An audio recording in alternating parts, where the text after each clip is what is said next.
प्रियंगाणं नमो सिद्धाणं नमो हरियाणं नमो वज्रायाणं नमो लोए सब्बसाहूणं सौपञ्चनमुक्कारो जपगावपणासनो मङ्गलाणं च सब्बे सिंबडमो हवै मङ्गलम् नमो दुर्वाररागादिवैरिवारनिवारिणे अर्हते योगिनाथाय महावीराय तायिने जय जगजीव जोनी वियाणो जगगुरु जगानंदो जगनाहो जगबंधो जय जगपिया मोहो भयवो जय स्वाणं भवमो तित्तैराणो अपच्छिमो जय गुरुलोगाणो जय महप्पा महावीरो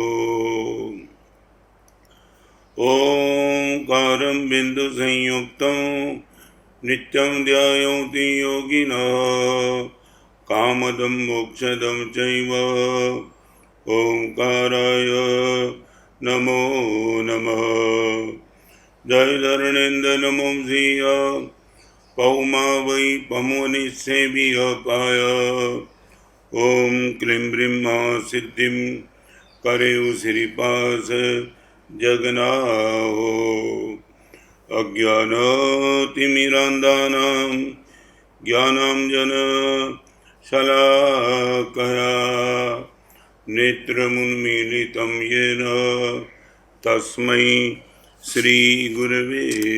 पर्वादिराज पर्यूषण का आज 8वां और अंतिम दिन। क्षमापना का पर्व करीबन दुनिया में सारे टॉप दिन ऐसे होते हैं जहाँ कभी कभी अहंकार की पुष्टि होती है। आज का पर्व वो है जहाँ अहंकार को हराना है। आप दुनिया में सफल बन जाते हो, बोर्ड में नंबर 1 आए, ओलंपियन चैंपियन बन गए, टॉप 10 में आपका नाम आ गया, आपका अहम पुष्ट हो जाएगा। आज का पर्व वो है, आपके अहम को खत्म करना है, अहम को नष्ट करना है और अहम को हराना है। आज जिसने भी अहम को जिताने का प्रयास किया वो चूक गया। आज जिसने अहम को हराने में सफलता मिल गई वो भगवान का भक्त बन गया, गुरु भगवान का शिष्य बन गया और धर्म का साधक बन गया। आज के प्रवचन में आगे बढ़ने के पहले कोई महत्वपूर्ण बात आपसे करना चाहता हूँ। एक एग्जाम्पल से शुरू करता हूँ। ये एग्जाम्पल काल्पनिक है। टीचर ने क्लास में लड़के और लड़की बैठे थे, उसके बीच में प्रेजेंस पुराने का एक प्रयास किया। टीचर ने नाम बोला प्रेम। प्रेम खड़ा हो गया। संतोष एक कोने से वो भी तो खड़ा हो गया। पवित्रता एक लड़की वहां से खड़ी हो गई। सरलता एक लड़की वहां से खड़ी हो गई। अनुराग एक लड़का वहां से खड़ा हो गया। सबकी उपस्थिति देख करके प्रिंसिपल टीचर के मन में आनंद आ गया और फिर एक आवाज लगाई, क्रोध। 1 मिनट तक टीचर ने देखते रहा, कोई भी लड़का खड़ा नहीं हुआ, लोग कोई भी खड़ा नहीं, वासना कोई भी उपस्थित कोई लड़की, सब एक दूसरे के सामने देखने लगी, यहाँ वासना कौन है, कोई खड़ी नहीं हुई। इतना प्रयास करने के बाद सर ने फिर प्रेम को पूछा कि ये बात क्या है, तू हाजर, संतोष हाजर, पवित्रता हाजर, नम्रता हाजर, सरलता हाजर, ये सब कहाँ गए? और प्रेम ने बड़े प्रेम से कहा, सर हम सब जहाँ होते हैं वहाँ ये सब नहीं होते हैं। प्रेम होता है वहाँ क्रोध कहाँ, उपासना होती है वहाँ वासना कहाँ, सरलता होती है वहाँ कुटिलता कहाँ, संतोष होता है वहाँ लोभ कहाँ। ये अध्यात्म जगत का राज आपको बताना चाहता हूं, और वही राज को मैं और आप थक जाएंगे। अनंत अनंत काल से जिस दोस्त को हमने मित्र मान के मेरे साथ रखा है और उनके साथ पंगा लेना आसान बात नहीं है, फिर भी वी कैन बी सक्सेस, और इमीडिएट सक्सेस, 100% सक्सेस। कैसे? आप बोलो गुरुदेव कैसे हो सकता है? परमात्मा के मंदिर में जाकर के लड़की को देखने का मन होने वाला मैं पवित्रता आत्मसात कर सकता हूँ क्या? 10 रुपये के लिए किसी के साथ भी झूठ बोलने के लिए तैयार बन जाने वाला मैं उदार बन सकता हूँ क्या? और भगवान बोलते डरना मत, तेरे हाथ में है, और इतना तेरे हाथ में मैं सिर्फ बाधा नहीं देता हूँ, मैं तुझे प्रूव करके दिखाऊंगा यू कैन डू, और 100%। तब साधक भगवान से पूछता है कि भगवान कैसे? इनका जवाब आज के प्रवचन में मैं आपको देना चाहता हूँ। एक्स फॉर एग्जाम्पल 4 बात करना चाहूँगा पहले से। बम्बई का 1 नंबर का डॉन हो, डॉन बम्बई का, मैं बम्बई में हूँ इसलिए बात बम्बई की कर रहा हूँ, और उनके सामने आप आ गए हो, आपके पास 10 लाख रुपए की पूंजी है, और वो पूंजी से आप डॉन से बचना चाहते हो। आपके सामने 4 विकल्प है। एक विकल्प, डॉन को मित्र बना दो, 100% आपकी पूंजी खत्म कर देगा वो। जैसे आप गन्ने को मित्र बना दो तो गन्ने को तो खत्म ही होना है, आपकी क्या होगा? डॉन को अपने मित्र बनिया, डॉन धीरे से आपकी जेब को हल्का कर देगा। दूसरा विकल्प है, डॉन को दुश्मन बना दो, आपकी कोई औकात नहीं है, घर से बाहर निकलते हो कुत्ता आता है तुम भाग जाते हो। इस डॉन के सामने तुम कैसे पंगा लेने वाले थे? माने निश्चित आपका पैसा भी जाएगा, मे भी पॉसिबल आपका जान भी चला जाए। मित्र बनाओ 10 लाख गया, दुश्मन बनाओ करीबन जान भी चली गई। इनके चरण में गिर जाओ, 10 लाख जाना पक्का है। एक ही विकल्प है, न मित्र बनाओ न दुश्मन बनाओ, न उनकी शरण में जाओ, और फिर भी आप डॉन से 10 लाख अपना बचाना चाहते हो। एक ही रास्ता है, बम्बई के श्रेष्ठ कोटि का पुलिस कमिश्नर आपके बाजू में आ जाए और डॉन की नज़र पड़े उनके सामने, आप बिना पूछे 9-2-11 हो जाएगा, भाग जाएगा। आप सोच भी नहीं पाएंगे मैंने कुछ भी नहीं किया, फिर भी ये डॉन भाग गया। बस भगवान मुझे और आपको एक राय देना चाहते, दोस्त, तेरी आंखों में विकार, तेरे मन में वासना, तेरे मन में लोभ, इनको तू खत्म करना चाहता है तो 3 बात मैं तुझे करना चाहूँगा। उनको मित्र बना दे, मार देगा। जन्म जन्म हमने क्रोध को मित्र बनाया, क्रोध ने हमें दुर्गति में भेज दिया है। दुश्मन बनाओ, इतने जन्म से वह ताकतवान बन के बैठा है, तेरी औकात नहीं तू क्रोध को खत्म कर सके। इनकी शरण में चले जाओ, गला काट देगा वो। हाथ में तलवार लेकर के बैठा है, तुम बोले मैं क्रोध को खत्म करते ही रहूंगा। क्रोध बोले तेरी ये औकात, आजा मेरे सामने, मैं तुझे दिखा देता हूँ। और फिर भी मैं चाहता हूँ मेरी आँख की वासना खत्म हो जाए। भगवान मैं थक गया हूँ, ये डॉन से भी तो भयंकर है। अभी भगवान एक बात बताते कि दोस्त तेरी में एक बात तो तेरी समझ में आ गई, मगर what you can do I would like to say, एक बार तो इम्प्लीमेंट कर दे, दुनिया को कोई ताकत हरा नहीं देगी। आपने मित्र बनाया, क्रोध को मार दिया, दुश्मन बनाया, आप हार गए, शरण में गए, आपका डोका काट दिया, गला काट दिया। तो भगवान बोलते एक काम कर, क्रोध को हराने का प्रयास मत कर, क्रोध के सामने प्रेम को ला दे। क्रोध गया। डॉन को हराने के लिए श्रेष्ठ विकल्प उनके सामने पुलिस कमिश्नर ला दो। दोस्त को हराने का श्रेष्ठ विकल्प उनके सामने पंगा मत लो। आप मुझे यह मत पूछो गुरुदेव क्रोध को कैसे दूर करना, प्रेम ला दो, क्रोध अपने आप से चला गया। उपासना ला दो, वासना गई। संतोष ला दो, क्रोध लोभ गया। सरलता ला दो, माया चली गई। कृतज्ञता लाओ, कृतज्ञता गई। I would like to ask you, हमारा ये प्रयास है, आप क्या मानते हो? रागों को दूर करने के लिए तुम वैराग्य लाएंगे, थक जाएंगे, अनुराग लाओ। आप ये मत मानो संसार में हम इसलिए सफल बन गए, संयम जीवन में हम इसलिए सफल बने हैं, मेरे पास वैराग्य है। भूल जाओ, हमारे पास वैराग्य नहीं है, गुरु के प्रति अनुराग है। वैराग्य राग के खिलाफ है, मगर अनुराग तो पुलिस कमिश्नर है, वो राग के डॉन को काट के फेंक देगा 1 मिनट में। अब ला दो मेरे गुरुदेव के प्रति मेरा जो प्यार था, उनके सामने सारी दुनिया के लोगों को ला दो। एक गुरुदेव के प्रति मेरा जो प्रेम था, उसके सामने तुम सारी दुनिया के टॉप क्लास के ला दो। चाहे किसी रूपवती लड़की को ला दो, चाहे किसी सत्ता वाले को ला दो, चाहे 500 करोड़ के मालिक को ला दो। मैं ये कहूँगा, अनुराग का पल्ला नीचे रहेगा और बाकी इस पर चले जाएंगे। यही तो बारी है। गुरुदेव पर मैंने जो प्रेम किया, वो प्रेम के सामने सारी दुनिया का राग बेकार है। संयम पर मैंने जो प्रेम किया, वहाँ 5 इंद्रिय की सारी दुनिया के विषय बेकार है। और मैं आपको ये कहना चाहता हूँ, दुश्मन के सामने लड़ने से बेहतर है कमिश्नर से दोस्ती कर लो। दोस्त को सामने से ख़त्म करने से बेहतर है गुण के साथ तुम दोस्ती कर लो।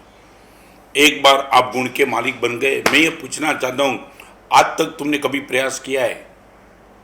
एक बार तुम प्रेम को प्रतिष्ठित कर दो, क्रोध कहाँ से आएगा, कहाँ से? आप एक बार स्विच ऑन कर दो, अंधेरा अंधेरा चाहे कितना भी होगा। हर दोष अंधेरा है, हर गुण लाइट है। और या आप दीपक जलाने का प्रयास करो, फिर देखो अंधेरा कहां तक टिकता है। प्रेम ला दो और फिर देखो कि गुरुदेव क्रोध कहां चला गया। मैं आप पर प्रेम करता हूं, I can't be anger with you.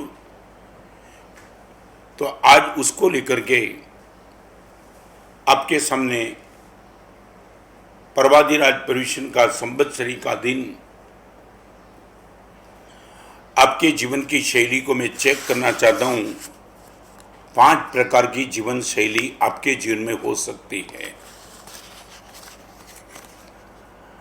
आपको जो भी समय मिला है, वो समय का ज़्यादातर समय आपके जीवन का कहाँ चला जाता है, इन विच यू आर इंटरेस्टेड, आप एक बार अपने आप को ऑब्जर्व कर लेना। नंबर 1, मुझे विनोद में रस है। विनोद माने मनोरंजन। नंबर 1, आई एम इंटरेस्टेड, मेरा रस गुरुदेव मनोरंजन में है।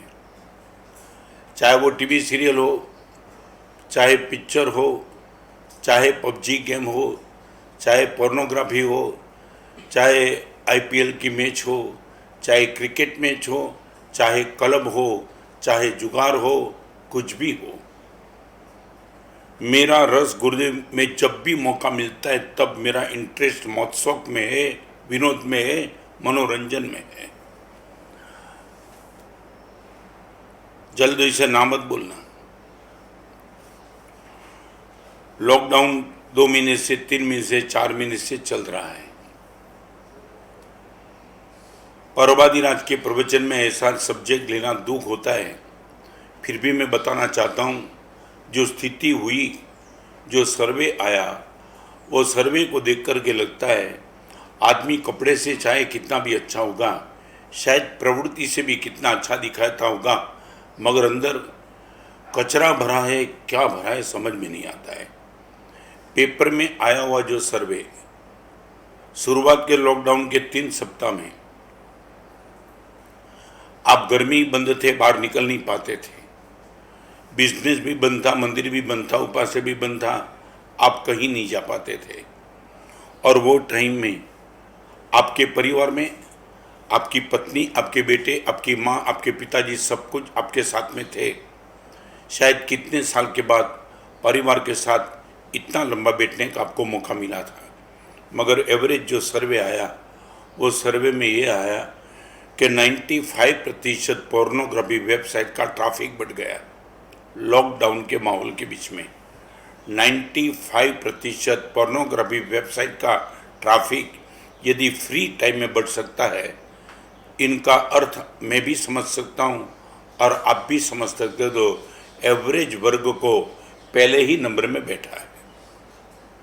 विनोद, जहाँ से भी मन में आनंद आता है, इंद्रियों को पागल बनने का मौका मिलता है, वहाँ भागते चलो। यदि आपका नंबर है, मैं बताऊं, अति चीप आनंद है, चीप। कुत्ते को, और कभी कभी तो ये होता है, महालक्ष्मी रेस कोर्स में घोड़े भागते हैं, 60-60 हजार की पब्लिक वो घोड़े भागते हुए देखने को दौड़ती है। कहीं बैल की मारामारी होती है, आपने देखा होगा, यहाँ नहीं है मगर कहीं फॉरेन में है, बैल और सांड को लड़ाते हैं और लाखों लोगों की पब्लिक ये देखने के लिए तैयार।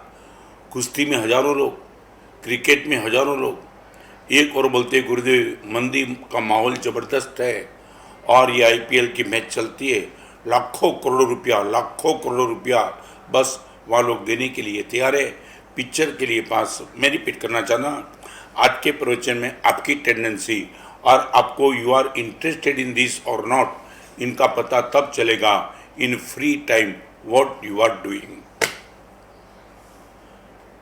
आप अपने आप को इतना पूछोगे, जब सब कुछ भी नहीं करना होता है और जब आप जो करना चाहते हो करने का मौका मिलता है, तब आप क्या करना चाहते हो। मैं रिपीट करना चाहता हूँ, मान लिया तुम्हें इतना रस नहीं है, तुमने आप किसी को मोबाइल किया, मोबाइल अकेला मनोरंजन नहीं है। मान लिया तुमने मोबाइल से 1 घंटे पर बात करने का प्रयास किया, मगर मे बी पॉसिबल तुमने मोबाइल से आपका जो मित्र हांगकांग रहता था, अमेरिका रहता था, दुबई रहता था, वो इतना अवेलेबल नहीं था और 1 घंटे के प्रवचन की बात आपने मोबाइल से उनको कर दी। ये विनोद में रस नहीं है।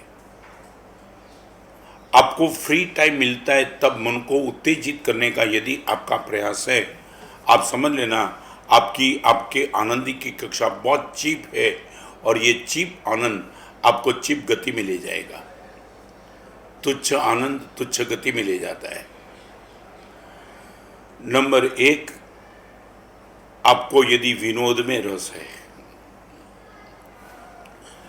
नंबर 2, आपका मन विनोद के पीछे पागल नहीं, मगर आपका मन बार बार विषादग्रस्त हो जाता है।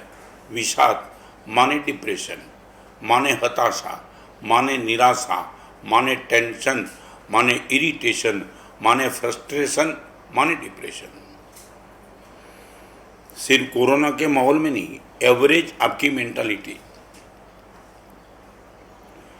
आज तेरे चेहरे पे मूड क्यों नहीं है, चाय बराबर नहीं थी, आज तू सबसे प्रेम से बात क्यों नहीं करता है, नींद नहीं आई थी, आज बाजार में आया तेरा मूड आउट क्यों हो गया, एक रिक्शा वाले ने मेरी गाड़ी से टक्कर लगा दी। चाहे आपको कुछ भी होता है और आप सीधा विषाद में चले जाते हो, और विषाद संस्कृत शब्द है, मैं इनका थोड़ा क्लैरिफिकेशन, विषम अति इति विषाद, जहर खाने वाला जैसे मर जाता है ऐसा विषाद वाला अपने जीवन के आनंद को मार देता है। मैं आपसे पूछना चाहता हूँ, आपके दुखी होने की कक्षा कितनी, आप कब दुखी होते हो।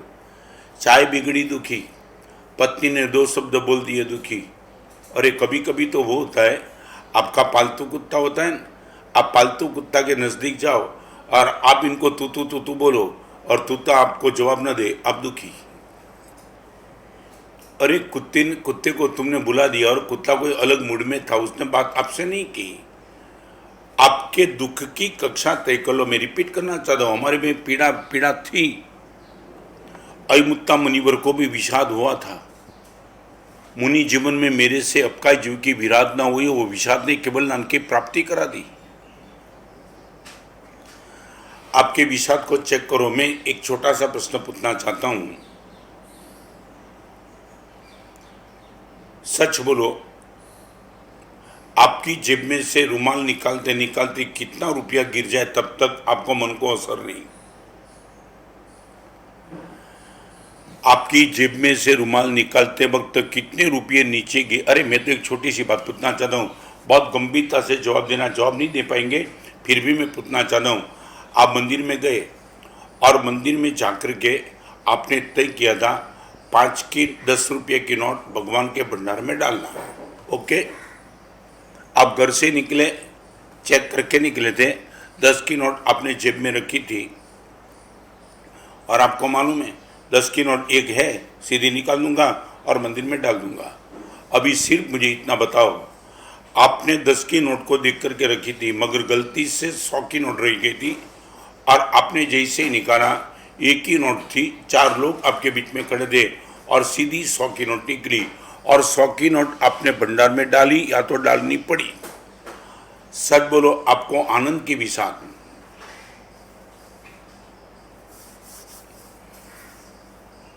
आपने जो रुपया दिया वो परमात्मा के मंदिर को दिया, भगवान सबसे टॉप।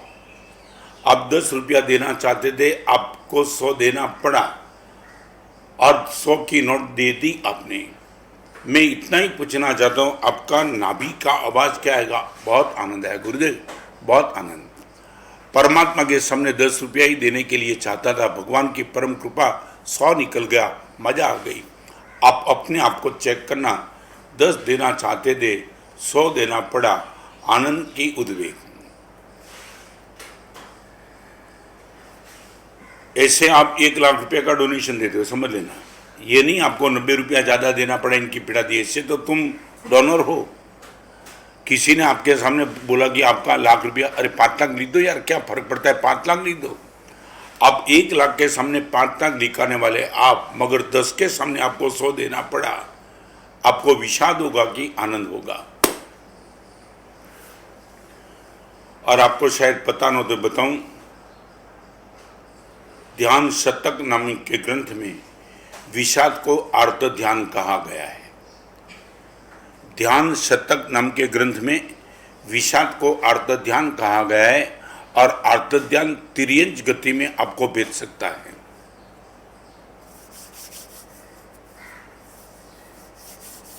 आपकी तो बात मैंने कभी कभी प्रवचन में बताता हूं। तुम तो बूट पॉलिश करवाने के लिए जाते हो ना, तो बूट पॉलिश वाले को बोलते हो चमका देना, और बूट पॉलिश वाला आपके सामने देखता है चमका देना माने मेरा मुंह दिखना चाहिए इसमें। अरे घर में दर्पण रखा है कि बूट में मुंह देखना है? एक बूट पॉलिश कराने के लिए भी आप ये बोलते हो कि मेरा मुंह देखना चाहिए। आपके विषाद की और बूट पॉलिश वाले ने बूट पॉलिश बराबर नहीं किया तो क्या मगर? अरे छोड़ो यार, सच बोलो। आप मेरे पास आए और मैंने आपको बास्केटबॉल नहीं दिया, मेरे पर प्रेम रहेगा कि विषाद? बड़ी गंभीरता से आज का प्रवचन लेना चाहता हूं। आपके जीवन कैसा बनेगा, आपकी अगली गति कैसे आएगी, आपका अंत समय कैसा आएगा, वो चेक करने का प्रयास। नंबर 1 विनोद, नंबर 2 विषाद। Great conqueror does not fight on small issues. महान विजेता छोटी चीज को लेकर दिमाग बिगड़ता नहीं है। आप यदि विषादग्रस्त हर छोटी चीज में बन जाते हो,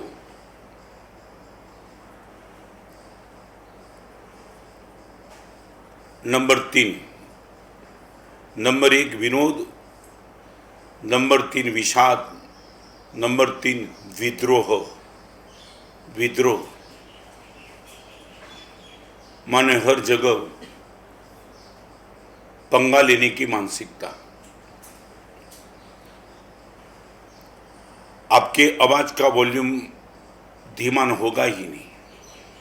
हर जगह विद्रोह, बेटे के सामने विद्रोह, पत्नी के सामने विद्रोह, रसोईया के सामने विद्रोह, ड्राइवर के सामने विद्रोह, संघ के ट्रस्टी के सामने विद्रोह, गुरु भगवान के सामने विद्रोह। आप जहां भी गए वहां एक ही आपकी मानसिकता, लड़ो, बस लड़ो, दूसरा कुछ नहीं, लड़ो ही लड़ो।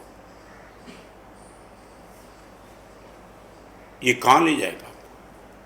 मैं एक बात बताना चाहता हूं, विषाद वो आर्त ध्यान है, विद्रोह रौद्र ध्यान है। और उपदेशमाला नाम के ग्रंथ में शब्द लिखा है, आर्त ध्यान तिर्यंच गति में ले जाता है, रौद्र ध्यान नरक गति में ले जाता है। 24 घंटे लड़ने की ही मानसिकता। आप ऑफिस में जाते थे, पत्नी को बोल दिया था मेरा पाकिट तैयार रखना, कहीं पत्नी चूक गई और पत्नी के साथ झगड़ा। आपको बेटे ने बोल दिया था 9 बजे मैं बाहर निकलने वाली, मेरी गाड़ी के ड्राइवर को बुला लेना। बेटा भूल गया, अब बेटे पर गरम, अब ड्राइवर पर गरम, आप किस पर गर्व नहीं होते हो? 24 घंटे विद्रोह की मानसिकता, माने आपने तय किया है कि व्हाट आई विश, मैं जो होता हूं वो नहीं होगा तो इनको मैं दिखा दूंगा। किसको दिखाना है मगर तुम्हें? और एक बात बताना चाहता हूं, हमारे वहां क्रोध को आग कहा है। विद्रोह क्रोध की मानसिकता है, और आग के पास जैसे कोई बैठता नहीं है, ऐसे क्रोधी के पास कोई बैठने के लिए तैयार नहीं होता है।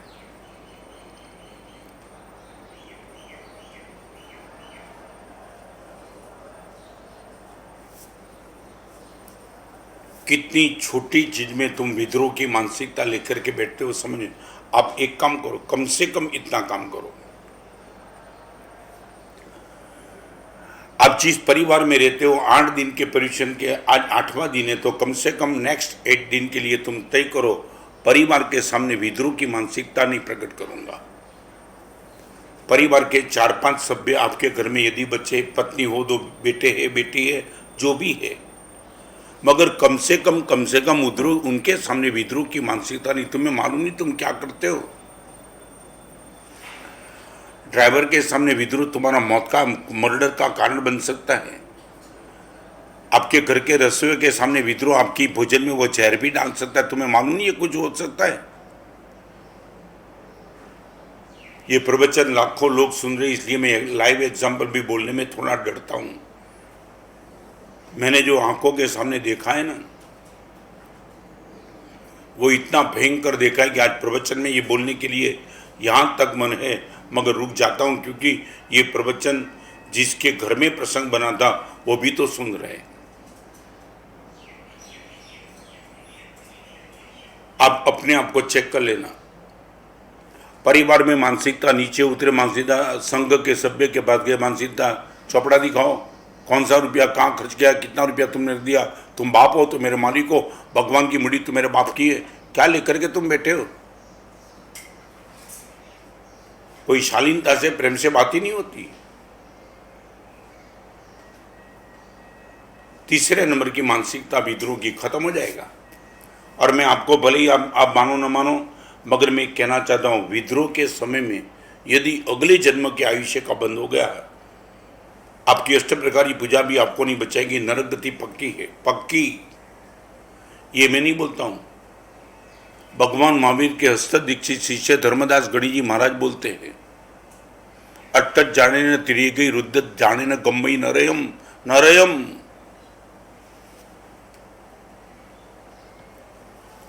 चलो मुझे इतना बताओ, आपकी आइडेंटिटी पूछना चाहते हो, एवरेज आपकी आइडेंटिटी क्या?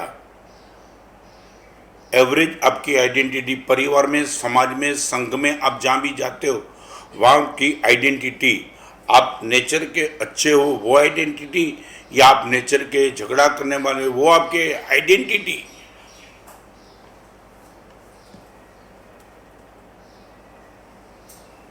आपको मालूम नहीं, मैं एक जगह बताता, ये कितना भयंकर क्रोध वाला आदमी, इतना भयंकर क्रोध, इतना भयंकर क्रोध,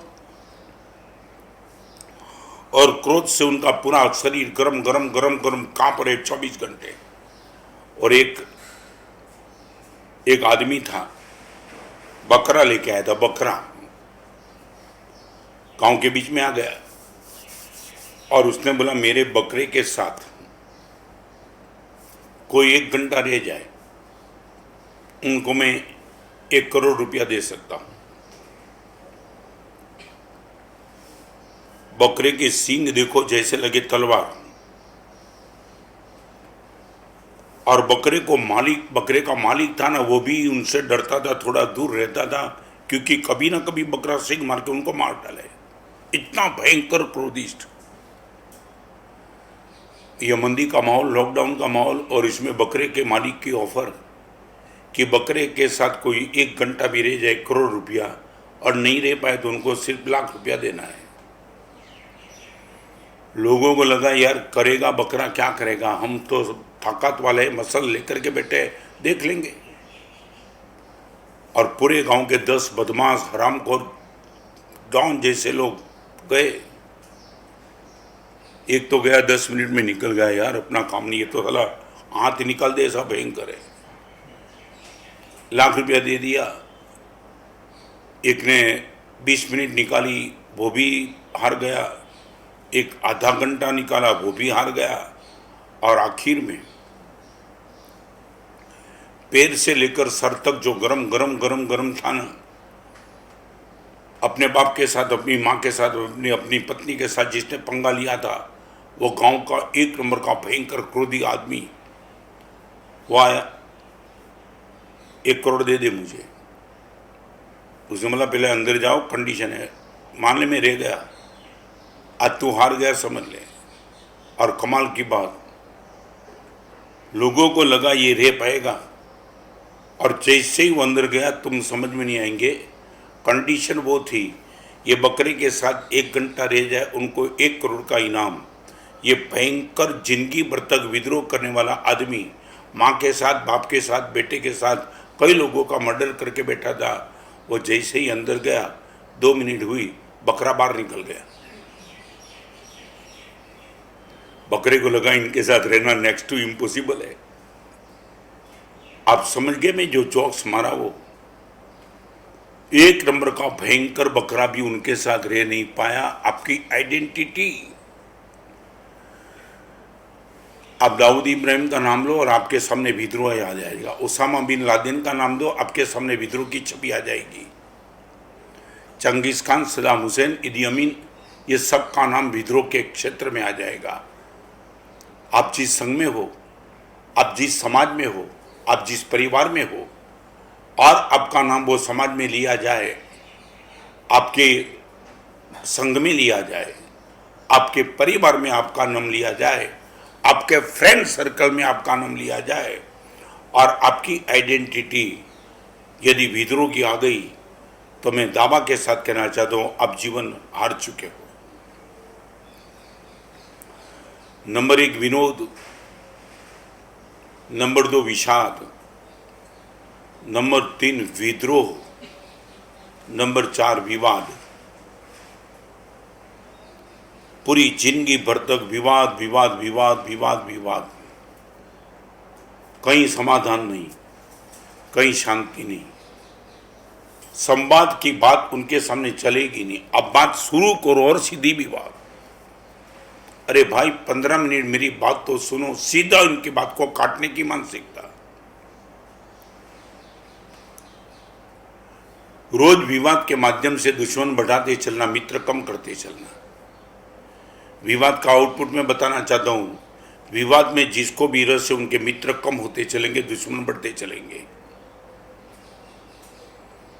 क्योंकि उनके पास कॉम्प्रोमाइज नेचर है ही नहीं। हर जगह पंगा लेकर के बेटा, मैं पूछना चाहता हूं, आप विवाद क्या लेकर के बेटे किसकी। और एक बात, सबसे बड़ी बात मैं जो कहना चाहूंगा वो ये कहना चाहूंगा, विद्रोह और विवाद में एक प्रश्न वो होता है, गुरुदेव मैं जब सही हूं तब मुझे कॉम्प्रोमाइज क्यों करना चाहिए, ये हमारा मन का सबसे बड़ा प्रश्न। When I am right, why I have to compromise. आपके मन में ये भाव हो तो भगवान महावीर की बात मैं आपसे कहना चाहूंगा, आपके जीवन में राइट और रॉन्ग इतना महत्वपूर्ण नहीं है जितना गुड और बैड महत्वपूर्ण है। If you are right you can be bad, if you are wrong you can be good. आपकी बुद्धि में ये बात शायद नहीं बैठेगी,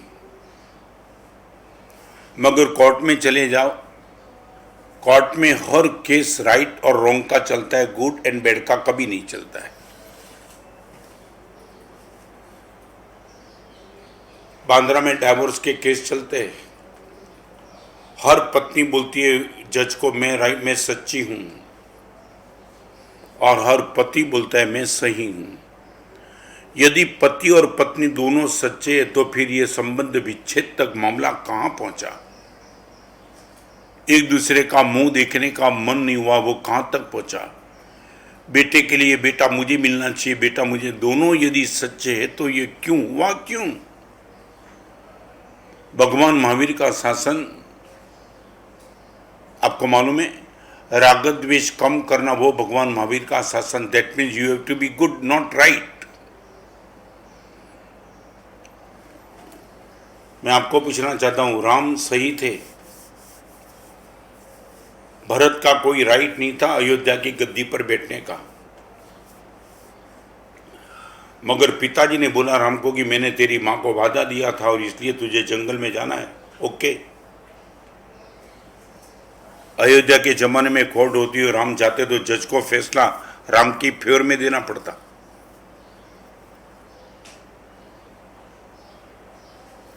रामायण और महाभारत में फर्क देखना है तो देख लेना। राम सही थे मगर सच को छोड़ने की तैयारी रखी, और दुर्योधन ने यह कहा मैं सच्चा हूं फिर समाधान क्यों करो, और महाभारत का युद्ध पैदा कर दिया।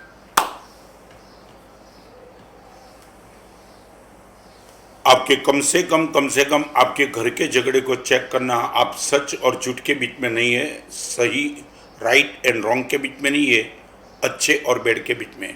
मैं आपको एक बताना चाहता हूं, मैंने शायद पहले बोला था कि नहीं मालूम नहीं, आज फिर भी बोलना चाहता हूं। सूरत के 3 भाई संयुक्त परिवार में रहने वाले बरसों से।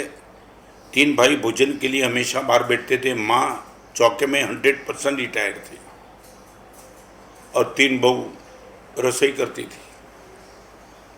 माँ बीच में बैठती थी, किचन रूम और ड्राइंग रूम के बीच में।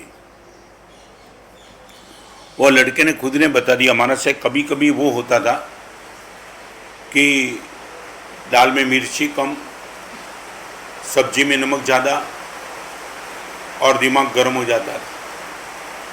और यही गर्म होने से या मैं या मेरा भाई या मेरा छोटा भाई चिल्ला जाता, ऐसी सब्जी बना दी आज, किसने बनाई? महाराज साहब बिल्कुल पक्का था कि मेरी पत्नी ने या भाई की पत्नी नहीं बनाई होगी, मगर बीच में बैठी हुई माँ सीधा हमें बोलती थी गरम जी आवाज बात मत कर, क्या लेकर के बैठा है? अरे मम्मी सब्जी कितने बनाई आज? तब माँ महाराज से बड़ी शालीनता से बोल देती थी, रोज तेरी पत्नी बनाती थी, आज मेरे से बन गई है, क्या कहना है? महाराज साहब माँ जब बोलती थी मेरे से बन गई, फिर माँ पर गर्म होने का प्रश्न नहीं था। माँ झूठ बोलती थी मगर परिवार को माँ ने ही तो टिकाया। सच बोलो, आप बोले कि माँ को झूठ का पाप लगेगा कि परिवार के प्रति प्रेम बनाए रखा उसका लाभ मिलेगा? आपकी विवाद और विद्रोह की मानसिकता के केंद्र में आई एम राइट ये है, आई एम नॉट गुड। अच्छी दिन आपके मन में लगेगा इफ आई एम रॉन्ग और इफ आई एम बैड, दो के बीच में आपको चॉइस करनी है। मैं सच कहना चाहता हूं, ये आपकी आइडेंटिटी बदल दो। विनोद में रस, नंबर 2 विषाद की मानसिकता, नंबर 3 विद्रोह की मानसिकता, नंबर 4 विवाद की मानसिकता। यहां तक आपके हृदय में धर्म की प्रतिष्ठा होगी ही गारंटी नहीं, मगर 5वें नंबर की मानसिकता वो विस्मय की मानसिकता। विस्मय,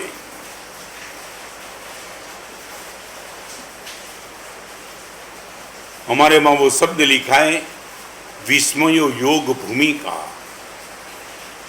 क्या कमाल का शब्द है विस्मय भाव, वो तो योग की भूमिका है।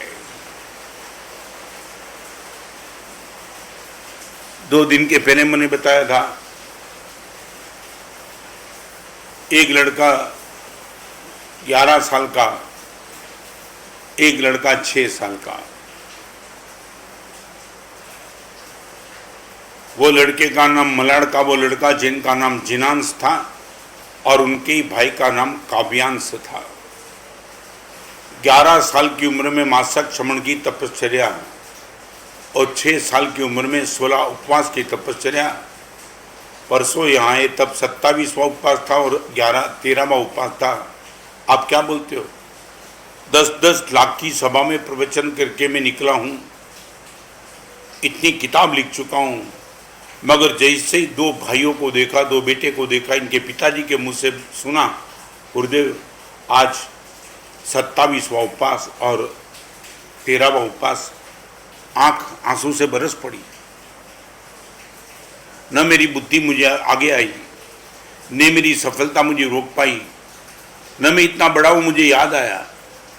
ऐसा लगा कि दोनों बेटे को मैं चिपक जाऊं और धन्यवाद दे दूं, दोस्त कमाल कर दिया, कमाल कर दिया, कमाल कर दिया। और मेरा आनंद मेरे हर मुनि के बीच में मैंने शेयर किया, सबको बुलाया, सबको इस दोनों बेटे का दर्शन कराया, दर्शन करके नारा लगाया, अनुमोदना अनुमोदना। ये विस्मय भाव आपके पास है क्या? आज हंस रत्न सूरी जिसने 180 उपवास इतनी बार किए वो आज भी आगे चल रहे उपवास में। आज के जमाने में 60 अब मासक श्रमण करने वाले, आज 8 दिन के माहौल में तुम्हें कितने कितने अच्छे समाचार मिलते हैं। मैं रिपीट करना चाहता हूं, तुम ठंडेपन से सब समाचार सुन लेते हो। आपको मालूम है छोटे बेटे ने 28 कर दी, ठीक है, निकल गए। आपके पास कोई हृदय जैसी चीज है कि नहीं? हमारे वहां उपदेश माला नाम के ग्रंथ में धर्मदास गणी जी महाराज ने गौतम स्वामी की पहचान बनाई है। पहचान, प्रथम गणधर, समस्त सूतक नाम के मालिक, 14 पूर्वधर वो गौतम स्वामी। जब भी महावीर भगवान की देशना सुनते थे तब जानन तो भी तमत्थम, भगवान जो भी बोलते हर चीज का गौतम को पता था, फिर भी बोलते थे विम्मी हो सुने सबम, विस्मित हृदय से सुनते थे। भगवान कमाल, भगवान कमाल बता दिया आपने। 50,000 केवल नानी के गुरु ने विस्मय भाव जीवंत रखा था, हमारा विस्मय भाव डेड हो गया।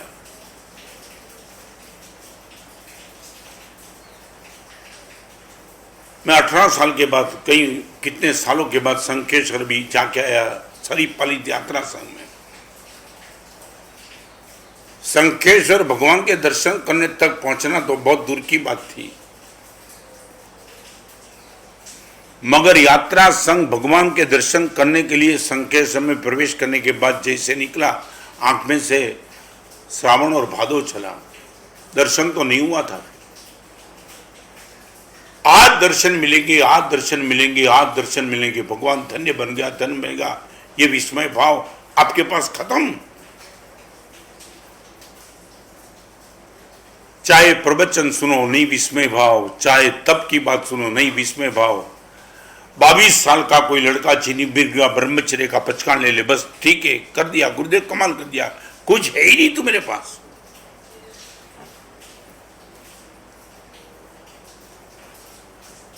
आपकी बुद्धि ने, आपके हम ने, आपके पैसे ने, आपकी सब गर्मी ने, ये विस्मय भाव के, मैं बताऊं, विस्मय भाव वो फूल है। तेज गर्मी के बीच में वो फूल कुमला गया तो मेरे पास गर्मी है पैसे की, सफलता की और बुद्धि की।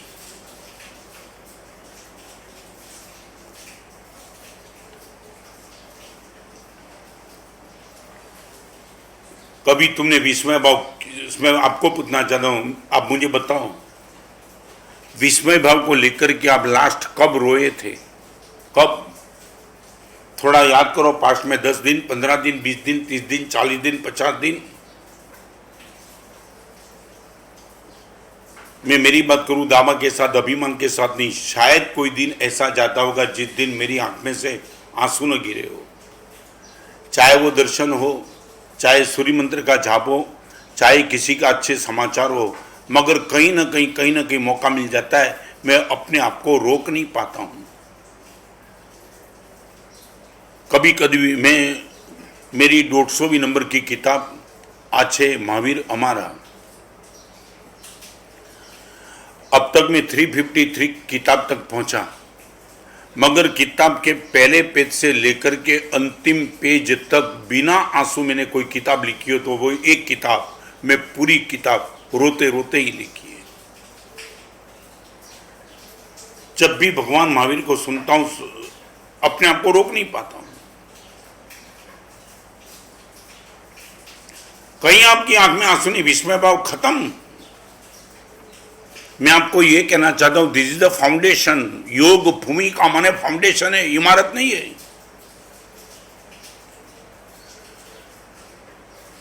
गौतम स्वामी के पास विस्मय भाव बना रहता है, भरत चक्रवर्ती के पास विस्मय भाव बना रहता है,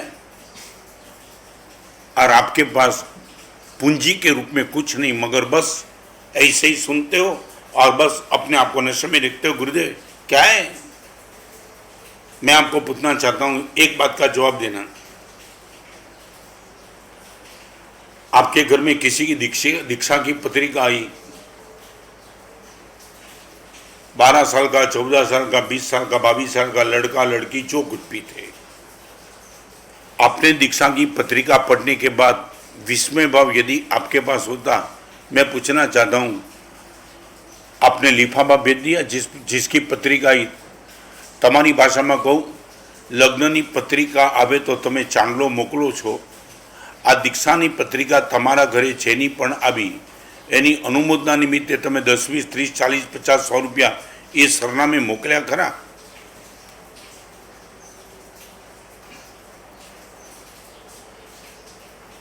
गुरुदेव हमें पता नहीं है। ओके, सच बोलो, आपने पैसा नहीं भेजा, कुछ नहीं। आपने उनके घर पे फोन करके बोला कि आपके बेटे की दीक्षा की पत्रिका मिली, आपके बेटे की दीक्षा की जो डेट है, जो तारीख है, वो तारीख मैंने नोट डाउन कर ली है। आपका बेटा जब चारित्र के मार्ग पे जाएगा उसी दिन मैं मिष्ठान छोड़ दूंगा, इतना किया। मैं नमकीन छोड़ दूंगा, इतना किया। वो दिन रात्रि भोजन का सिर्फ एक दिन आपने संघ में तो पत्रिका भेजी, मगर इंडिविजुअल मेरे पे भेजी। दैट मीन्स मेरा और आपका रिलेशन करीबी होगा तभी तो भेजी। तो मैं आपको वादा के साथ कहना चाहता हूँ, आपकी बेटी जिस दिन दीक्षा के मार्ग पे जाएगी उसी दिन, जब तक दीक्षा में वो भी तो लिखा है पत्रिका में कि 12:14 को रजोन प्रदान किया जाएगा, मैंने वो नोट डाउन कर दिया है। 12:14 जब तक नहीं आएगी तब तक सुबह से लेकर के 12 बजे तक मोबाइल चालू नहीं करूंगा। तुमने कुछ बलिदान दिया, मैं पूछना चाहता हूं। 4 घंटा तुम मोबाइल नहीं छोड़ सकते हो और पूरी जिंदगी पर तक चारित्र के मार्ग पे जाते हो, कोई अनुमोदना नहीं। शादी में पत्रिका आती है तो गुरुदेव लिफाफा भेजना पड़ता है, रिसेप्शन में जाते हो को देना पड़ता है, होटल में जाते हो तो टिप दे करके निकल जाते हो। तुम्हें कोई शर्म नहीं है क्या? होटल में जाते हो तो टिप देना कंपलसरी तो नहीं है, फिर भी तुम देते हो। होटल में टिप देना है। अरे मैं तो ये कहना चाहता हूँ, किसी के घर में मेहमान बन के जाते थे ना, अभी मालूम नहीं मुझे, मगर मैंने तो अनुभव किया है। पिताजी के साथ किसी के घर में मेहमान बन के जाते थे ना, तो बाहर निकलते वक्त मेहमान बेटे के हाथ में 100-50 की नोट देके चला जाता था। शायद आपका भी तो अनुभव हुआ होगा। क्या लॉजिंग चार्ज देते थे तुम? नहीं। जिसके घर में 3 दिन रहे उनके बेटे के हाथ में कुछ देना चाहिए। वो 50 रुपया बेटे के हाथ में देते थे, लग्न में लिफाफा भेजते हो, होटल में टिप देते हो। मैं इतना पूछना चाहता हूँ, आम्बिल खाता में आम्बिल करने के बाद तुमने रसोईया के हाथ में कभी 100 रुपया दिया? दोस्त, क्या आम्बिल कराया तूने? आज धन्यवाद है तुझे, मेरी ओर से 100 रुपये के नाम। आंगी देखने के बाद व्हाट्सएप पे तुमने मैसेज भेजा तो मेरे मित्र को तुमने लाख लोगों को भेज दिया। गुरुदेव मेरे व्हाट्सएप ग्रुप बहुत है, 600, 700, 800, 1000, 2000 ग्रुप है, सब ग्रुप पे मैंने फोटो डाल दिया, विरोध नहीं है। मगर ऐसी आंगी देखने के बाद तुमने पुजारी को बुला करके थपथपा करके 5000 रुपया दिया। दोस्त कमाल कर दिया। आज कितने लोगों को शुभ भाव ने तूने झेलने का काम किया। मेरी ओर से तो धन्यवाद दोस्त। आज 5000 रुपया हर पुजारी को मैं बांट देता हूँ, कुछ देना नहीं। पार्वतीराज पर्यूषण के दिन में गुरु भगवान का प्रवचन सुनने का सद्भाग्य मिला। तुमने डिक्लेयर किया कि गुरुदेव इस प्रवचन सुनने का सद्भाग्य, जीवन परिवर्तन करने वाला प्रवचन। लॉकडाउन के माहौल के बीच में कोई संभावना नहीं थी, हमारा पर्यूषण बिल्कुल खाली चला जाता था। मगर गच्छाधिपति जयघोष माँ की पावन अनुज्ञा आशीर्वाद, वर्तमान गच्छाधिपति राजेंद्र सिंह की आज्ञा, इनके हिसाब से 8 दिन तक रोज का 1.5 घंटा प्रवचन दे करके एक पर्यूषण का उत्साह बढ़ाने का मैंने प्रयास किया। तुमने ये किया। इतना गुरुदेव पर्यावादीराज पर्यूषण में मेरे शुभ भाव में हम झेलते चले। इनकी अनुमोदना निमित्त तक 1 लाख रुपया, 5 लाख रुपया, 10 लाख रुपया साधारण भक्ति में, साधारण खाता में, या तो आप जहां बोलो वहां, बिल्कुल मुफ्त। मोटिवेशन का प्रवचन सुनने के लिए तुम 15,000, 20,000 एक प्रवचन का तुम देते हो, तुम्हारी खोपड़ी अच्छी करने के लिए। और 1 रुपये का चार्ट दिए लिए बिना, मुनि भगवान अपेक्षा के बिना 1.5 घंटा प्रवचन देते। गुरुदेव प्रवचन आपका बहुत अच्छा किया, तूने कुछ कोई भी स्मय भाव नहीं तुम्हारा बना है।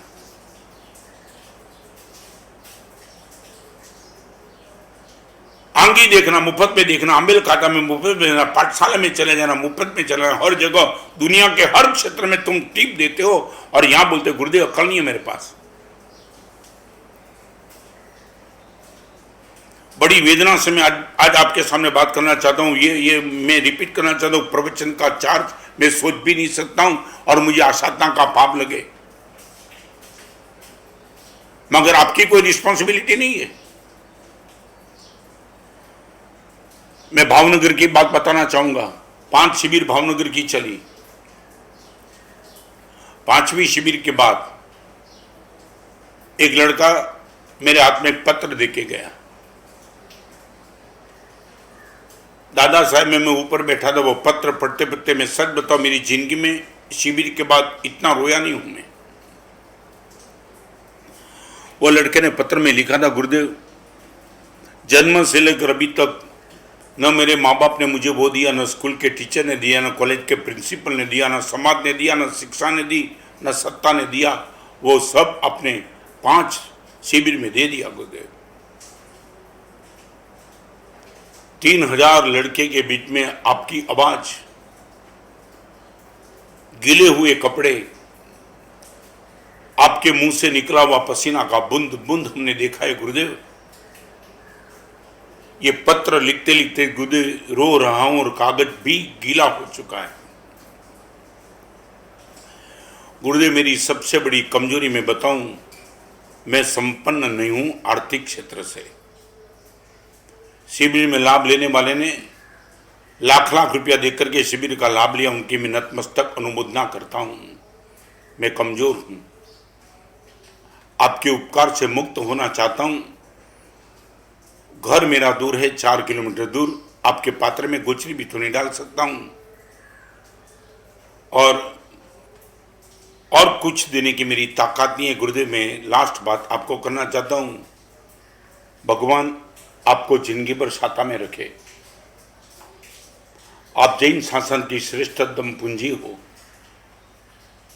हम भगवान से विनती करें आपको कुछ न हो, मगर गुरुदेव फिर भी मैं जो लिख रहा हूं वो लिखना चाहिए कि नहीं मुझे मालूम नहीं, मगर मेरा हृदय रोकता नहीं है और इसलिए मैं लिख रहा हूं। गुरुदेव आपके उपकार से मुक्त होने के लिए आज मैं एक ऑफर करता हूं आपको।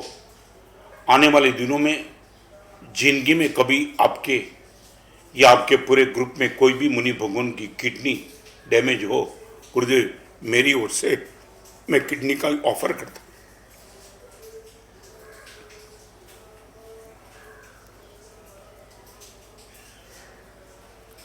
वो कागज में पढ़ नहीं पाया था।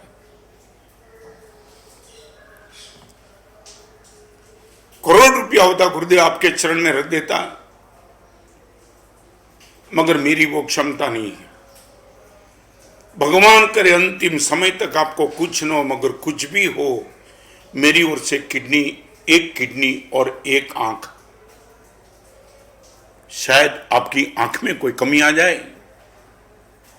और नीचे नोट डाउन में लिख दिया था, गुरुदेव उपकार आपका मैंने अनुभव किया इसलिए आपको मैं लिख रहा हूं, मगर पूरे जैन शासन के कोई भी साधु साध्वी भगवान के लिए आप मुझे बोलेंगे तुझे वहां किडनी देना है, गुरुदेव मैं धन्य हो जाऊंगा, आप मुझे याद करेंगे तो।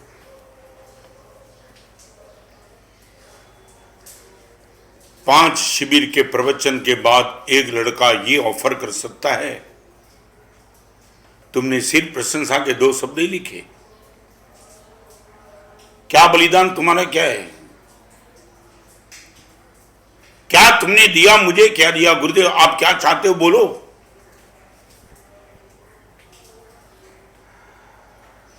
किडनी की ऑफर करना, आंखों की ऑफर करना, कोई तुम अपनी जगह अपने को रखो वो जगह पे। आपको सपने में भी नहीं आया होगा कभी कि मैं किडनी डोनेट करूं या आंख डोनेट करूं।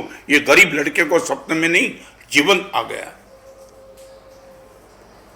हर साल उनका पत्र आता है, गुरुदेव आप छाता में होंगे। और उसने लिखा था, दादा साहब मैं भगवान महावीर स्वामी के पास जाकर के मैं रोज विनती करता हूं, मेरी ऑफर का प्रयोग कभी करने का दुर्भाग्य मेरे नसीब में ना जाए। विनोद, विषाद, विद्रोह, विवाद और विस्मय, पालिताना गए, संकेश्वर गए। मैं सिर्फ इतना पूछना चाहता हूं, तुम मेरे संघ के मंदिर में गए? एक महीने में एक बार, एक सप्ताह में एक बार भी पुजारी की पीठ थपथपाई तुमने? सिर्फ पीठ, भले रुपया नहीं दिया। पुजारी की पीठ थपथपा के तुमने बोला कि यार क्या परमात्मा को संभालता है, धन्यवाद तुझे। दो शब्द भी नहीं है तुम्हारे पास।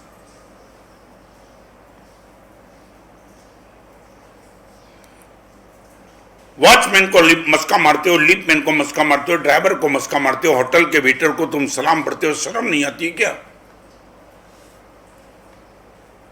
अच्छी सर्विस दी इसलिए तुम टिप देते हो। अच्छी सर्विस तो पुजारी ने अच्छी सर्विस नहीं दी।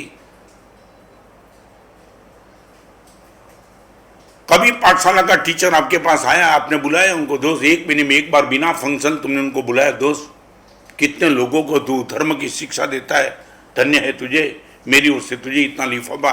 कुछ नहीं।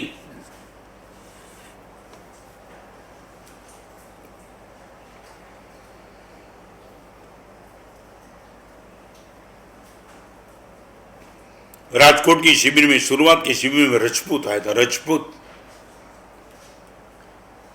वो समझा नहीं, गुरुदेव मैं आपको कुछ दे सकता हूं? मेरे हम तो पैसे को छूते भी नहीं है।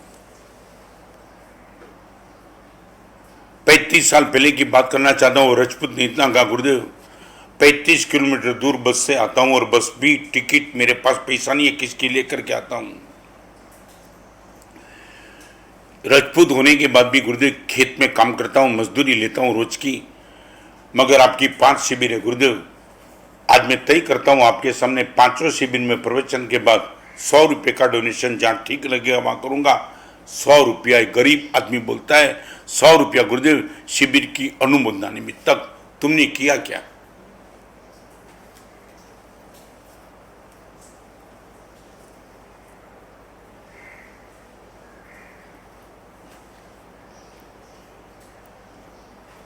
अब एक काम करना, जब भी किसी की दीक्षा की पत्रिका भी अनुमोदना निमित्त तक कुछ करना, भले तुम इनको नहीं बोलो तो कुछ नहीं, मगर आपके घर में दीक्षा की पत्रिका उस दिन न भी बोलो तो मगर उसी दिन नमकीन का, मिष्ठान का, रात्रि भोजन का, मोबाइल का, आपको जो भी ठीक लगे अनुमोदना निमित्त तक त्याग कर देना।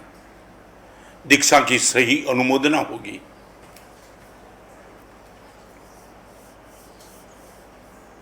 पुणे के चातुर्मास के बाद विहार करके मैं आया था, मैंने बता दिया था प्रवचन में, एक बार फिर से बताऊं।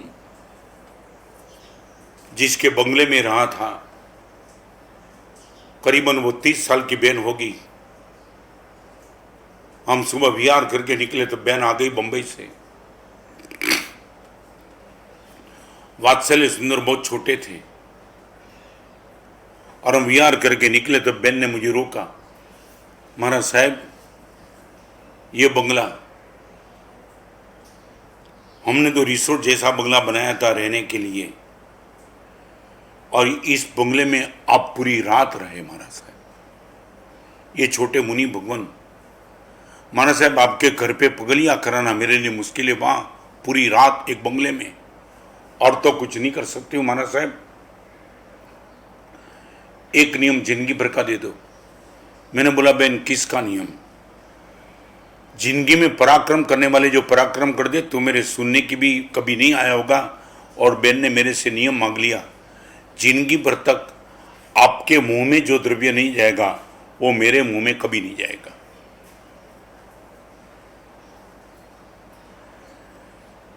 मैंने बोला बहन आइसक्रीम नहीं खाते हम, ओके, गोल्ड स्पॉट थम्सअप कुछ नहीं, ओके, रात्रि भोजन नहीं, ओके, कच्चा पानी नहीं, ओके, कुछ नहीं। आपको मालूम है मुनि जीवन में मेरे मुंह में क्या क्या नहीं जाता है? महाराज साहब कल पूरी रात अपनी गद्दी पे सोते सोते यही सोचा, कल मुनि भगवान मेरे घर में आज पूरी रात नींद ले रहे, उनकी अनुमोदना मैं करूँ तो कैसे करूँ? ये आपके छोटे मुनि भगवान पूरी जिंदगी भर तक सबके बिना रहेंगे तो मुझे कहाँ फर्क पड़ता है महाराज साहब, आप हिम्मत करो, देखो ये बैन की तैयारी, आप हिम्मत करो तो गुरुदेव नियम दे दो, कोई कमी नहीं आएगी। और मैं कहना तो वो चाहता हूँ, ये बैन 1 साल में करीबन 6 महीना फॉरेन रहती है।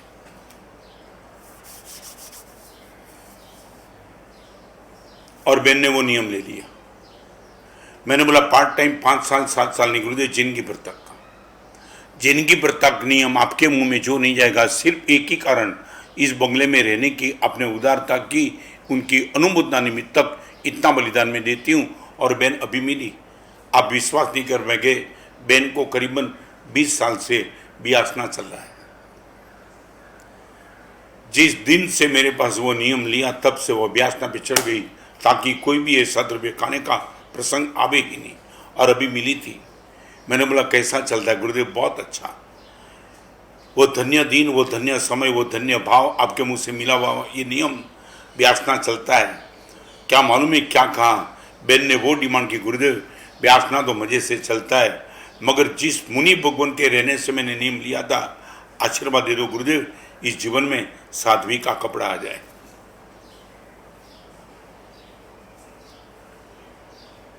ये क्या प्रवचन मिमिक्री प्रोग्राम है क्या? आप अपने आप को चेक करना। विनोद, विषाद, विद्रोह, विवाद और विस्मय, 5वें नंबर पे स्टेप के तुम गए। बस मैं दामा के साथ कहना चाहता हूं, तुम जीत गए, चिंता ही मत करो। एक नौकाशी का पचकान आपसे होता है विस्मय भाव से, एक रोटी गोचरी बेराते हो विस्मय भाव से। आपने मेरे गुरुदेव भुवन भानु सूरी महाराज को देखा होता मंदिर में दर्शन करने के लिए, आप पागल बन जाते। आपने हिमांशु सूरी महाराज साहब को आंबिल करते देखा होता, आप पागल बन जाते।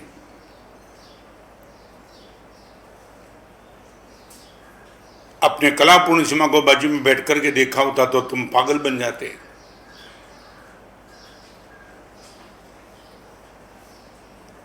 कितने महापुरुष का आज आपके सामने मैं नाम बताऊं, थक जाऊं, पूरा प्रवचन समाप्त हो जाए। इतने टॉप क्लास के साधु, साध्वी, श्रावक और श्राविका आज के जमाने में भी है। आपका विस्मय भाव खत्म हो चुका है। आज के प्रवचन का 5 स्टेप मुझे बताना था, मैं फिर से कहूं, आपका धर्म में प्रवेश हो चुका है और धर्म में आपके पैर जम चुके हैं। उनकी एक ही निशानी, आपका विस्मय भाव मरा नहीं है, जिंदा है।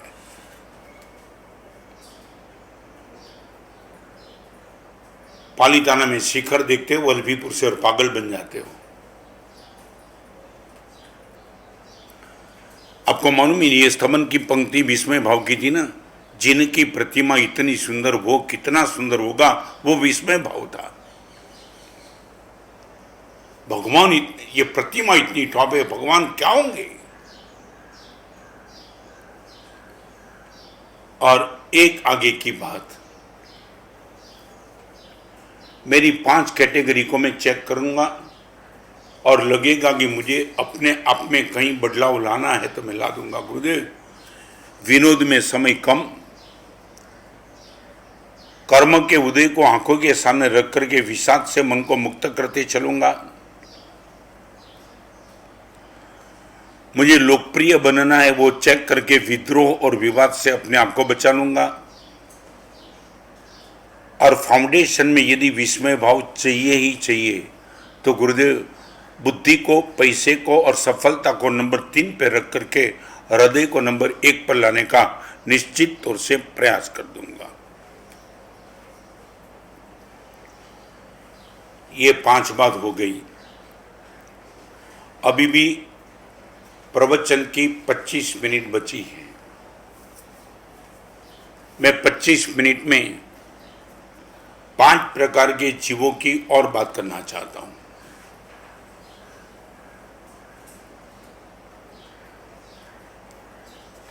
आप बराबर गंभीरता से सुनना और आपका नंबर किस में है वो चेक कर लेना। नंबर 1, पाप पुरुष।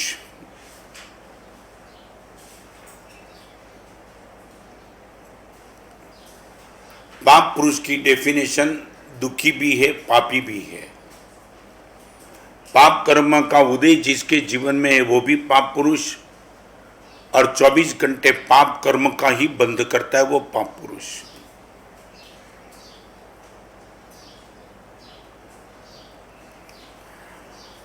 गटर के पास रहता है वो तो ठीक है, मगर मुंह से गाली ही बोलता है। गटर के पास रहता है वो पाप कर्म का उदय, गाली बोलता है वो पाप कर्म का बंध। माने दुखी है तो भी पाप पुरुष है, और पापी है तो भी पाप पुरुष है। वो कहीं भी जाएगा उनकी मेंटालिटी गलत करने की, गलत देखने की, गलत सोचने की ही रहेगी।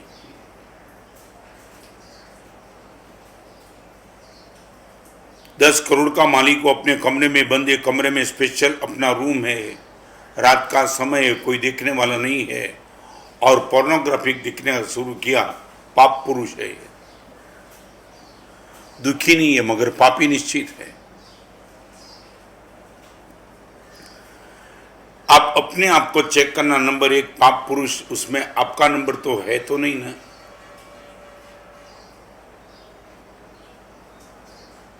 मुझे आपके पास 2 वादा चाहिए। धर्म करने के लिए गुरुदेव हम आगे बढ़ेंगे तो कम से कम इतना आप हमसे उम्मीद क्या करते हो, बस इतनी उम्मीद मैं करना चाहता हूं। તમારી ભાષામાં તમે કહો છો ને, પૈસાને ખેંચવો જોઈએ। મારે તમને કહ્યું જેટલું કામ કરો પુણ્યને ખેંચવું જોઈએ। पैसा यदि पैसे को खींचता नहीं है तो तुम चिंतित हो जाते हो, गुरुदेव इतना पैसा है मगर इनकम खत्म हो रही है, रोज कम होते चलता है। मैं इतना पूछना चाहता हूं, पैसा होने के बाद भी पैसा बढ़ता नहीं है, आप चिंतित हो जाते हो, तो पुण्य होने के बाद भी पुण्य यदि बढ़ता नहीं है, आप चिंतित हो क्या? आपके मन में कभी यह भाव आया पैसे से पैसा बढ़ना चाहिए तो पुण्य से पुण्य कम नहीं होना चाहिए, पुण्य से पुण्य बढ़ना ही चाहिए?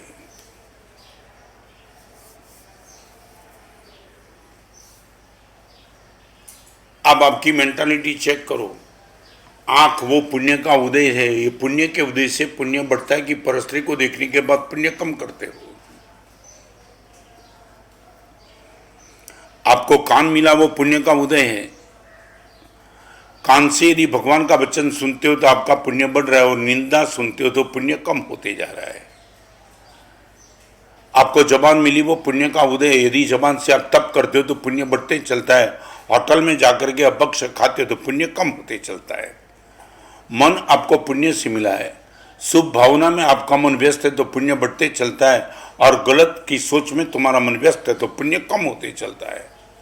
आपका पैर वो पुण्य का उदय है, मंदिर जाता है, उपास जाता है, पांजरापोल जाता है, गौशाला जाता है, कहीं अच्छी जगह पे जाता है तो पुण्य बढ़ता है।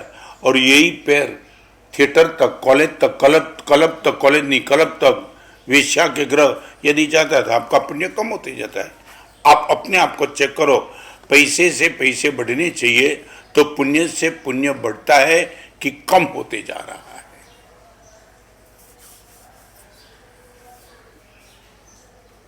आप एक काम करना, पुण्य के उदय में पुण्य कम न हो और पाप के उदय में पाप का बंध न हो।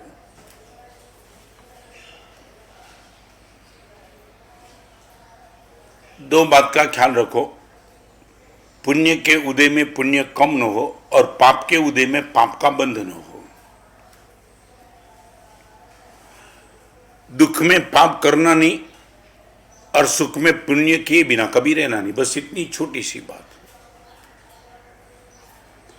दुख में पाप के रास्ते पे जाना नहीं और सुख में धर्म किए बिना कभी रहना नहीं, बस इतनी छोटी सी बात।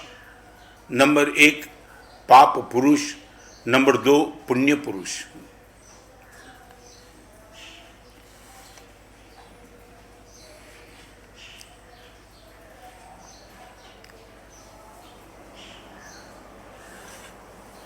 पुण्य का उदय हो और पुण्य का बंध हो, यह पुण्य पुरुष।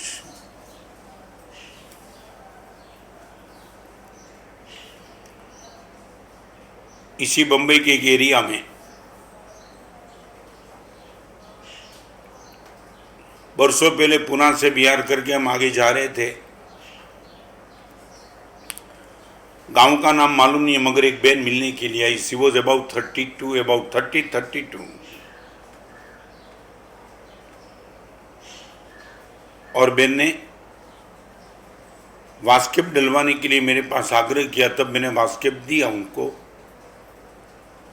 था नहीं उनके पास। ज्ञान पूजन तो किया। ज्ञान पूजन करने के लिए, गुरु पूजन के लिए मैंने ना बोला, बहन गुरु पूजन की जो नहीं, ज्ञान पूजन में आ गया। तब बहन ने ये मांगा, गुरुदेव आपका रजोगुण थोड़ा बाजू में दे दो, मैं इनका पूजन करना चाहती हूँ। और बहन ने इनका पूजन करते करते मैंने देखा वो रो रही थी। शालीन घर की, संपन्न घर की बहू होगी, कपड़े भी अच्छे थे, मर्यादा सब ड्रेस था। बहन ने जो बात बताई वो बात इंटू इन्वर्टेड कोमा में आपसे कहना चाहता हूं। गुरुदेव 4 दिन के पहले ऐसा बना, रात को घर में सोई थी, 12 बजे पति ने उठाया।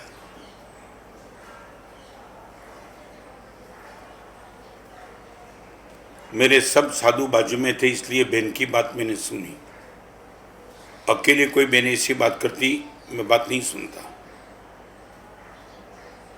फिर बहन ने बता दिया, गुरुदेव 12 बजे पति ने उठाया मुझे। उठाने के बाद कैलेंडर दिखाया। क्या है, डेट याद है क्या? थोड़ा याद किया, याद आया, फिर भी मैंने कहा आप ही बताओ क्या है। आज हमारी शादी की एनिवर्सरी है। 15 साल के पहले इसी दिन तेरी और मेरी शादी हुई थी, वो रात है आज। तुझे याद नहीं होगा, मैं कल से याद करके बैठा था, और आज मैंने तुझे अभी रात को उठाया। मैं तेरे से कुछ मांगता हूं, देगी क्या? आज के माहौल में 15 साल की शादी की एनिवर्सरी में बेडरूम में एक पति अपनी पत्नी को उठावे, यंग, बैकिंग में क्या हो सकता है तुम सब समझ सकते हो। सुधर्मा स्वामी की पाठ पर मुझे सब क्लैरिफिकेशन करने की जरूरत नहीं। और पति पूछता है, मैं जो कुछ भी मांगूं वो देंगी क्या? और वो मेरे सामने खड़ी हुई बहन, आपने मुझे इतना कहा, महाराज साहब, मैंने पति से पूछा आप क्या मांगेंगे मुझे मालूम नहीं, मगर आप यदि मेरे पे खुश हो, मैं कुछ मांगती हूं, आप देंगे क्या? आंखों में शरारत थी। और पति ने बोल दिया, जो कुछ भी मांगेगी दावा के साथ दूंगी। पत्नी को भरोसा नहीं बैठा। पत्नी ने बोला, आज तक मैंने कभी आपका हाथ में वो दिन लिया था अस्तमिलाप की क्रिया के समय। आज रात को 12 बजे शादी की एनिवर्सरी के दिन आप मुझे प्रॉमिस दे दो, हाथ में हाथ, मैं जो मांगूंगी आप देंगे। भरोसा नहीं है, भरोसा का प्रश्न नहीं है, मगर आज मैं पक्का करना चाहती हूं। नाम वो लड़की का मुंह पे है, मगर मैं नहीं बताना चाहता हूं। और पति ने प्रॉमिस दे दिया, तो जो मांगेगी वो दे दूंगा। और जैसे ही प्रॉमिस दिया, घर की लाइट खोली, उजाले में पति को कहा, मेरी आंख में झांक लो। और पति और पत्नी 12:30 करीबन बजे थे, और पत्नी की आंख में पति ने आंख मिलाई और फिर से बोला, जल्दी मांग ले, रात जा रही है। तब पत्नी ने इतना कहा, बस एक चीज आपसे मांगती हूं, जिंदगी भर का ब्रह्मचर्य। हैरान, क्या मांग लिया तूने?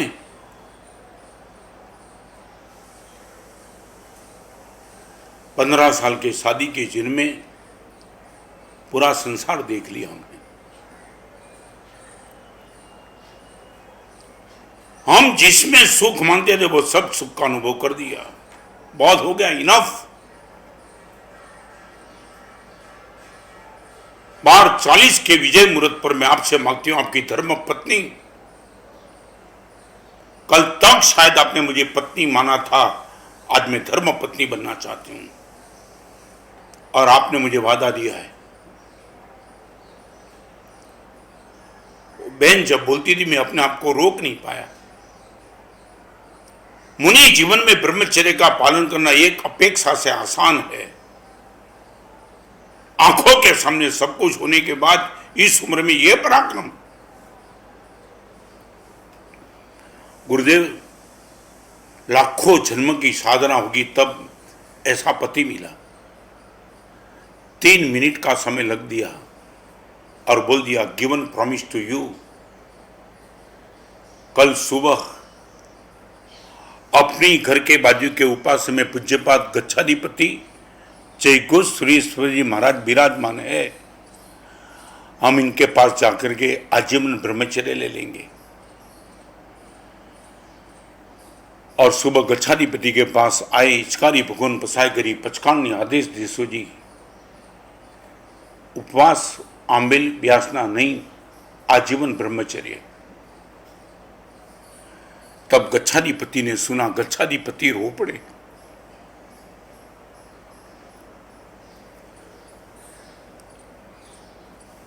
आप अपने आप को सोचना, वेयर यू आर। 15-15 साल के शादी जीवन के बाद ये पराक्रम करने वाले यदि वेब सीरीज, पोर्नोग्राफी वेबसाइट के जमाने में भी आज ऐसे ऐसे पति और पत्नी है, मैं आपको क्या बताऊं। हमारे वहां शांत सुधारस नाम का ग्रंथ विनय जी महाराज 14वीं भावना में ऐसे दंपति को भी नमस्कार करते उपाध्याय विनय विजय महाराज। या वनिता भी यशसा साकम कुलयुगलम विदतति सुपताकम तासाम सुचरित संचित राकम दर्शन भी कृत सुकृत विपाकम। क्या कमाल, ये संस्कृत शब्द है, मैं इनका हिंदी कर दूं। दर्शन भी कृत सुकृत विपाकम। भगवान हमने कितने जन्मों का सुकृत किया होगा, तब सुकृत का फल स्वरूप ऐसे पति और पत्नी का हमें दर्शन होता है।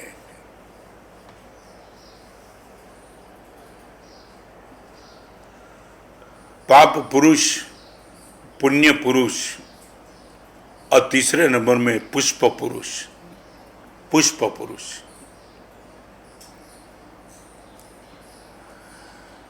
आप जिनके बाजू में चले जाओ, फूल की कोमलता का अनुभव आपको होगा, फूल के सौंदर्य का अनुभव होगा, फूल की सुवास की अनुभूति आपको होगी। वो नम्रता, वो सरलता, वो पवित्रता, उदारता, सब फूल। चाहे आप उनको कुचल डालो, आपके पैर में वो सुवास डालेगा। ऐसे पुष्प पुरुष जिसके जीवन में सद्गुण टॉप प्रायोरिटी पे चलते हैं।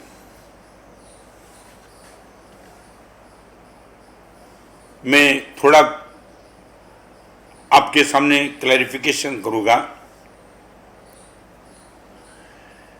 जिनके पास सुख है, पुण्य पुरुष है।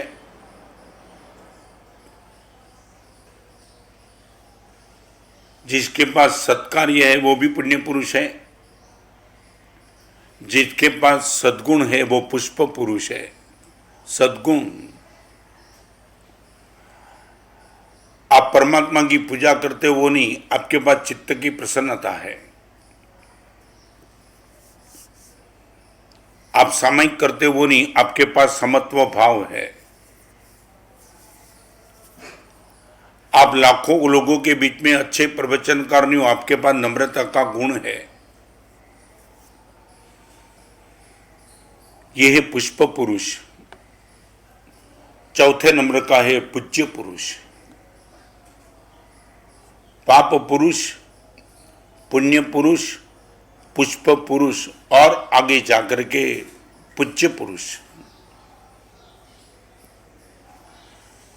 पुण्य पुरुष वो है जिनके पास सत्कार्य है। पुष्प पुरुष वो है जिनके पास सद्गुण है। और पूज्य पुरुष वो है जिनके पास समाधि है। समाधि। बाजार टूटा हुआ है वो मस्त है, इनकम खत्म है वो ठीक है, प्रयास करेगा, न किसी को गाली देता है, न मन में असमाधि है, न मन में संकलेश है। बिना कारण समाज के बीच में जिसने बदनाम किया ठीक है, बोलेगा अपने कर्म का उदय। भगवान से विनती करता हूं उनको भी सद्बुद्धि दो, मुझे भी सद्बुद्धि दो। माने रिपीट करना चाहूंगा, जिसको प्रतिक्रमण में इंटरेस्ट है वो पूज्य पुरुष है। प्रतिक्रमण, कम बैक। आक्रमण में रस नहीं है, प्रतिक्रमण में रस है, रिवर्स में आना है। ओके, स्वीकार करने में उनको कोई रोकता नहीं, 1 मिनट में बोलते हैं मेरी गलती है, चलो माफ कर दो। गलती भले सामने वाले की हो मगर वो क्लोज कर देता है। मैं आपको बताना चाहता हूं, जिस कोटेशन के पास कोमा लगता है वो कोटेशन लंबा चलता है, और जिस कोटेशन के पास फुल स्टॉप लग जाता है कोटेशन खत्म हो जाता है। पूज्य पुरुष वो है जिसको फुल स्टॉप में रस है।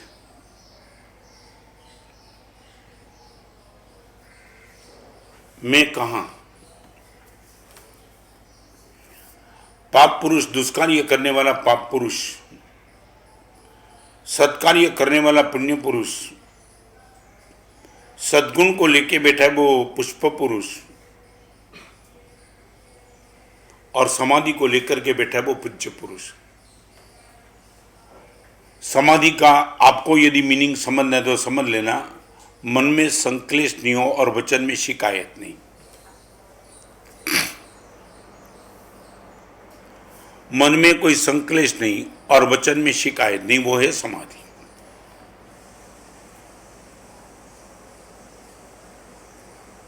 एक भाई की उम्र 103 साल की हुई तो पत्रकार इकट्ठे हो गए। 103 और पत्रकारों ने प्रश्न पूछा, 103 साल की आपकी उम्र का राज क्या एक भी रोग नहीं? कमाल। और भाई ने बता दिया, 103 साल की उम्र का राज यदि क्रेडिट किसको जाती है तो मेरे चौके के रसोई को जाती है। रसोईया वहीं बैठा था, सब पत्रकार खुश। क्या इतनी बढ़िया रसोई बनाता है कि आपकी उम्र 103 साल तक चली गई? पत्रकार ने बोला, माने वो नमकीन बनाता है, गुलाब जामुन, रसगुल्ला बनाता क्या है, रेसिपी क्या है उनकी? उसने बोला ये छोड़ दो यार, ये रसोईया की तारीफ मैंने इसलिए नहीं की रसोई टॉप बनाता है, वो रसोई थोड़ी बेकार बनाता है। क्या बात है? हाँ, रसोई बेकार बना है इसलिए मैंने कभी जम के खाया नहीं, तो थोड़ा कम खाया ना, इसलिए स्वास्थ्य अच्छा रहा, तो 103 तक पहुंचा। क्रेडिट गुस्तु ये रसोईया। आप समझ सकते हो, ये समाधि। कोई शिकायत नहीं, कोई संकलेश नहीं, रसोईया को गाली देने का प्रश्न नहीं, everything is good going.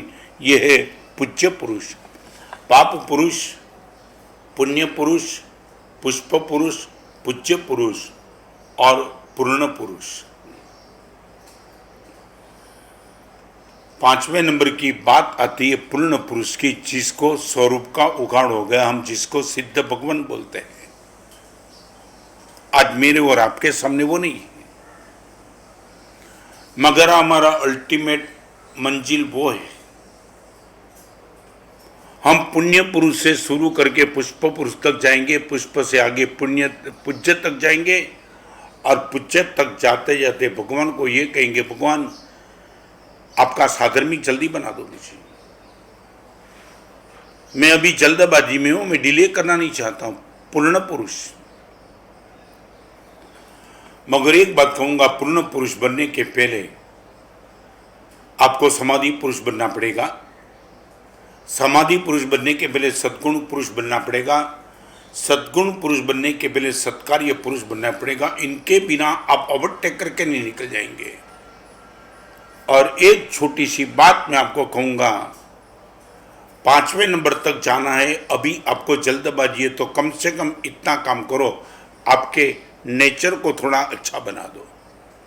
Not action, not habit, but nature.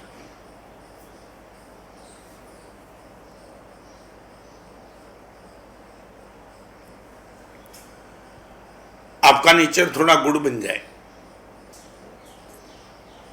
और आपके नेचर की आइडेंटिटी इतनी जबरदस्त बन जाए, इतनी जबरदस्त के आपको देख करके लोगों को या तो मोमबत्ती आ जाए या तो अगरबत्ती आ जाए। मोमबत्ती जहां जाती है वहां प्रकाश फैलाती है, अगरबत्ती जहां जाती है वहां सुवास फैलाती है। आपको देख करके यही याद आ जाए, या तो मोमबत्ती, या तो अगरबत्ती, या तो प्रकाश, या तो सुवास, या तो ज्ञान, या तो सद्गुण। जिस दिन ये आपकी आंखों के सामने परमात्मा के शासन का ये मार्ग आपको दिखाई पड़ेगा, मैं तो आपसे कभी पूछने का मन होता है, कभी तो आओ हमारा इंटरव्यू लेने के लिए।